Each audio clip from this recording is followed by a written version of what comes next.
All right, guys, unemployment, the biggest problem right now, and nobody's talking about it. देखो main stream media तो रेहा चक्रवर्ती का पीछा करने में बिजी है और कभी कभी गलती से ये निकल जाता है। ओ फक मादरचोद। लेकिन हम आपको बताते हैं कि सिचुएशन कितनी खराब है, स्टूडेंट्स कितने परेशान हैं। Let's start with Modi ji. याद है मोदी जी ने एक बार हमसे थाली बजवाई थी। रविवार को शाम को 5 बजे 5 मिनट तक हमारे प्रधानमंत्री जी ने इतना कहा और जनता इतनी आज्ञाकारी, बच्चों ने थाली पीट दी। ताली बजा करके मतलब ये दीदी तो शांति नहीं हो रही थी। थाली बजा करके, घंटी बजा करके, और यहां तो मतलब इक्विपमेंट बना दिया। और ये देखो future drummer.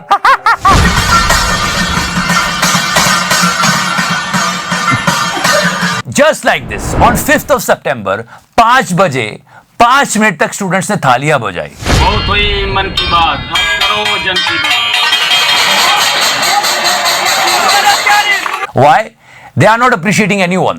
They just want to tell their problems.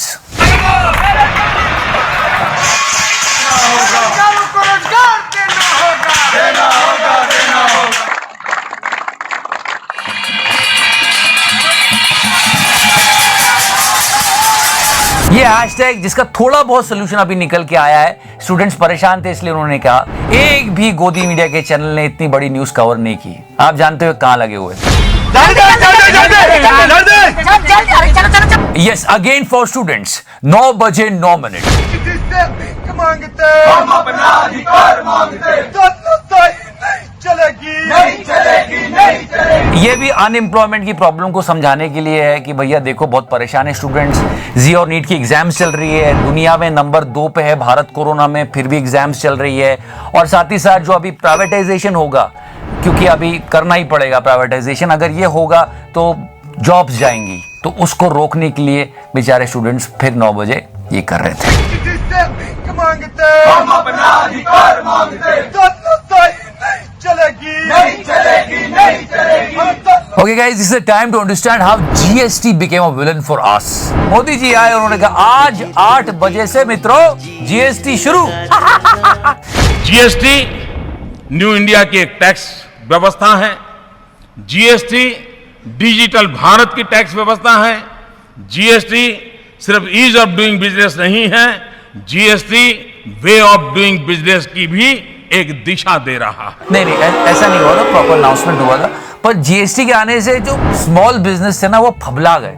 क्या हुआ था कि उनके पुराने अकाउंटिंग सॉफ्टवेयर्स थे, ERPs थी, उनको बदलना पड़ेगा, पूरा सिस्टम चेंज होगा, उसके लिए नए ट्रेनीज लाओ, एम्प्लॉयज लाओ, उसको समझना पड़ेगा, फिर उनकी सैलरी दो। मतलब 25 प्रकार के चुतियापे थे, तो उनको बहुत तकलीफ हुई इससे। एक बात तो ये हुई। You know guys, as far as GST is concerned, some major sectors are not coming under, like liquor। सारा विकास दारू में तो हो रहा है। जो भी विकास हो रहा है दारू में ही हो रहा है। Petrol, LPG, so they are not coming under GST। पर निर्मला ताई तो हमारी निर्मला ताई थी, हमको कुछ नहीं पता। उनको कुछ नहीं पता। उन्होंने कहा हमको तो पैसा चाहिए, जहां लगती है लगाओ। तो यहां भी गड़बड़ हो गई, कुछ अंडर प्रेशर आ गए। You know, Mr. Modi said one nation, one tax। इससे भारत में 1 नेशन 1 टैक्स 1 मार्केट का 1 दशक पुराना जो सपना चल रहा था वो आज साकार हो चुका है। But we know that it's not true। SGST, CGST, GST, real estate की तो मतलब फट गई। नहीं सच बता रहा हूं, जब से GST अप्लाई हुई है बहुत ज्यादा गिरावट आई है उसमें। अभी क्यों हुआ ये तो मोदी जी जाने और मिलत आई, पर हाँ गिरावट तो आई। लेकिन रियल स्टेटमेंट में गवर्नमेंट ने कुछ चेंजेस किए और अभी वो थोड़ा सही रास्ते पे आ रहा है। लेकिन देखो अभी पूरी तरह से बात पटरी पे नहीं आई। हमको कुछ नहीं पता। Okay guys, now let's talk about demonetization. It was a major factor behind unemployment। जहाँ तक नजर जा रही है वहां तक रास्ता मुड़ता जा रहा है, लाइन नहीं खत्म हो रही है। हमारा लेजेंड तो बिल्कुल सही था, सही कहा था उसने। लाइन में खड़े हुए लोगों के हिसाब से तो अरे माँ चुदी पर ही है, बता रहे हो करे। लेकिन बेरोजगारी कितनी आई। अरे हम लोगों को तो 6-6 दिन काम न लग रहा, भूखों मर रहे हैं, आटा भाटा कुछ खरीद न पाओ, जो भी काम नहीं करवा लेता वो पैसे भी ना देता। अच्छा हाँ, हमको तो बहुत परेशानी है। 2016 से लेके 2018 तक 50 लाख लोगों के जॉब्स गए डीमोनेटाइजेशन की वजह से। पर नोटबंदी ने रोजगार देने वाले टेक्सटाइल सेक्टर को बेरोजगार बना दिया है। You know, people were suffering from every corner of the country. उधर नोटबंदी यानी डीमोनेटाइजेशन का असर अब लोगों की नौकरियों पर पड़ने लगा है। दुनिया की सबसे बड़ी मोबाइल कॉन्ट्रैक्ट मैन्युफैक्चरर फॉक्सकॉन ने अपने 8,000 कर्मचारियों में से 1,700 कर्मचारियों को 2 हफ्ते के लिए पेड लीव पर भेज दिया है। 6% का अनएम्प्लॉयमेंट रेट बढ़ा था जीएसटी की वजह से। नोटबंदी के बाद काम से निकाल दिया गया, जो काम मिला भी उसके पैसे अभी तक नहीं मिले हैं। सर मेरे को पास किराए के लिए पैसे नहीं है, बच्चे लोगों को दूध के लिए पैसे नहीं है। कब से ये दिक्कत है?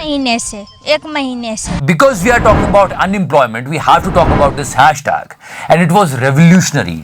Trust me. देखो जो स्टूडेंट्स देश का फ्यूचर होते हैं, उनकी बात सरकार को हमेशा सुननी चाहिए, उनकी परेशानी को समझना चाहिए।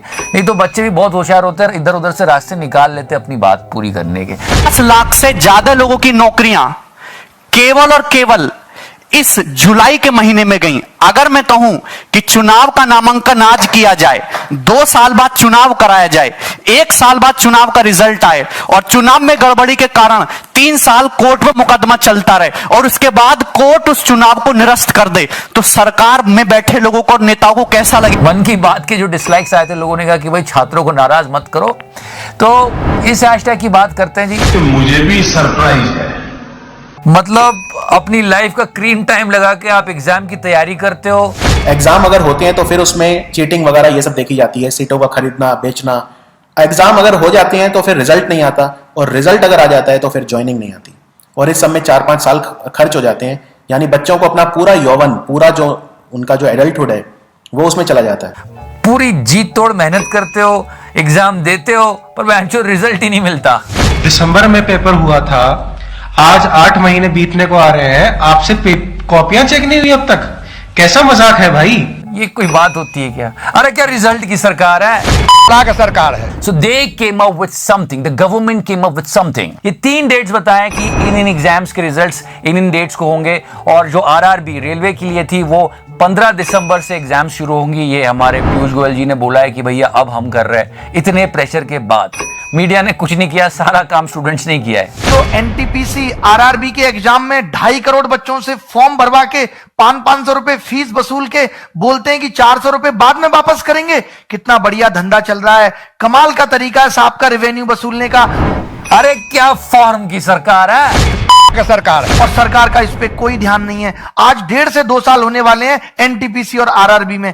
एक बार ये कहते हैं हमें कोई एजेंसी नहीं मिल रही एग्जाम कराने के लिए, लेकिन हमारे देश की मीडिया इन सबको दिखाने का उसके पास कोई टाइम नहीं है। Government should listen to them, media houses should listen to them. इतना जान लो कि अगर देश को नहीं झुकने देना है ना, तो इस युवा को अपने साथ लेकर चलना है।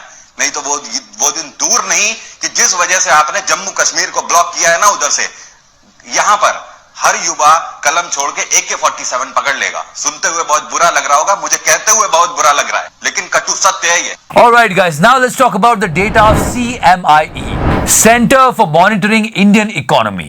बहुत ही हिला देने वाला डाटा था कि अप्रैल से अब तक हमारे देश में 1.89 करोड़ जॉब्स जा चुकी है। ये सैलरीड जॉब्स थी। That was the number of 19th of August, but last week the number was way more bigger. 2 crore 10 lakh लोगों की नौकरी चली गई।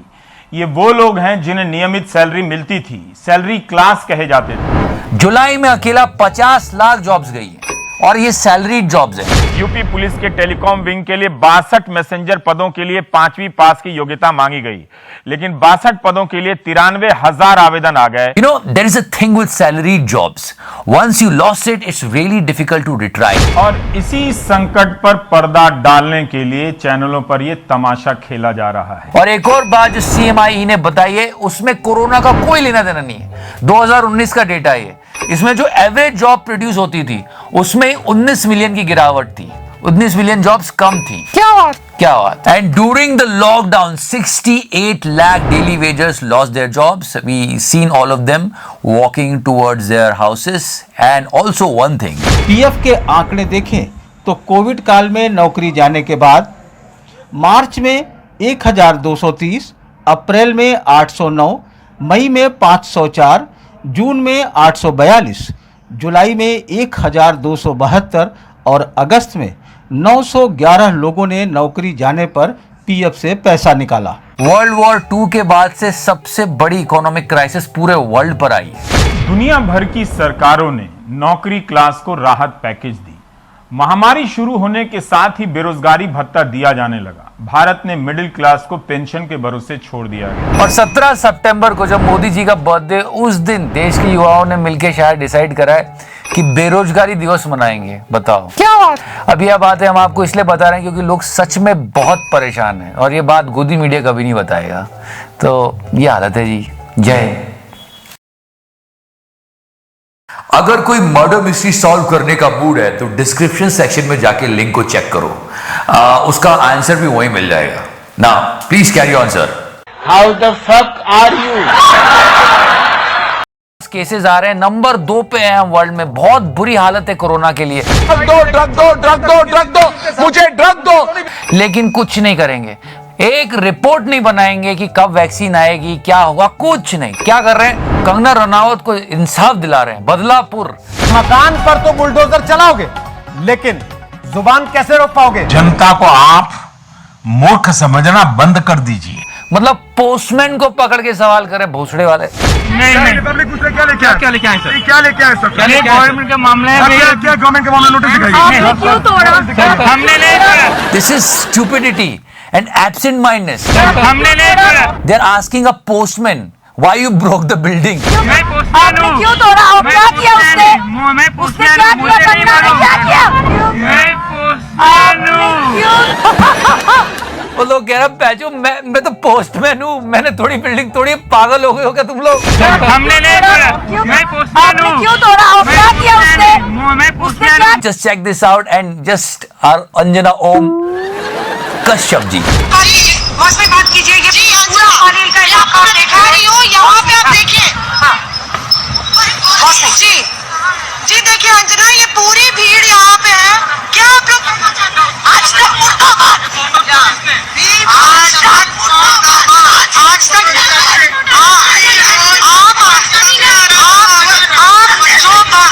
वो तो ठीक है सर आंखों पर आप ये बताइए। अभी अर्नब का है ना नया निकाला है इन लोगों ने। ये लोग रिपब्लिक वाले जाके माइक घुसा देते हैं। बताइए आप कैसे कर सकते हैं? गिराया क्या? रिपब्लिक पूछ रहा है। अब उस सामने वाले को माइक घुसा के इरिटेट करते हैं और उसने अगर कोई मूवमेंट कर दी तो बोलेंगे हमारे रिपोर्टर को हरास किया। कैसे परेशान कर रहा है देखो वो। सर ये बताइए, हाईकोर्ट का ऑर्डर है 30 तारीख तक बीएमसी डिमोलेशन नहीं करेगा, कैसे गिरा दिया? ऊपर अधिकारी कहाँ है सर? अधिकारी बात करने को तैयार नहीं है। सर बताइए ना सर, आप बीएमसी से आपके ऑर्डर पर बस ये एक समस्या है कि पूरी कंट्री में कितनी बड़ी प्रॉब्लम हो रही है, पर उसको जिसने क्रेन चलाई है उसका बाइट चाहिए। आपने क्या गिराया? आपने क्या गिराया? गिराया क्या? रिपब्लिक पूछ रहा है। And it became a competition how low you can go. Now this lady is also trying with this guy. कहते हम लोग उसी बुलडोजर पे हैं। और ड्राइवर साहब आपका क्या नाम है? क्या करोगे मेरा नाम जान के? क्या करोगी मेरा नाम जान के? हाँ मतलब भाई का शाहरुख वाला स्वैग था। क्या करोगी मेरा नाम जान के? एक बार फिर से। और ड्राइवर साहब आपका क्या नाम है? क्या करोगे मेरा नाम जान के? Okay, now this is Godi number 2. And yes, we are with Sushant. Yes, we need justice for Sushant. पर ये जो मीडिया ने टीआरपी के लिए इस पूरे इंसिडेंट्स को सर्कस बना दिया है, सिर्फ और सिर्फ टीआरपी के लिए कर रहे हैं ये लोग। और ये शेम ऑन जी न्यूज का हैशटैग चला था लास्ट वीक और उसमें इन लोगों ने सुशांत की नीचे का पढ़ो, देखो क्या लिखा है। वीडियो में सुशांत पूरी तरह होश में नहीं दिख रहे हैं। You know, people were so angry. First of all, he was reading Loaded and he was talking about binary codes. I mean, so illiterate Z News is. So what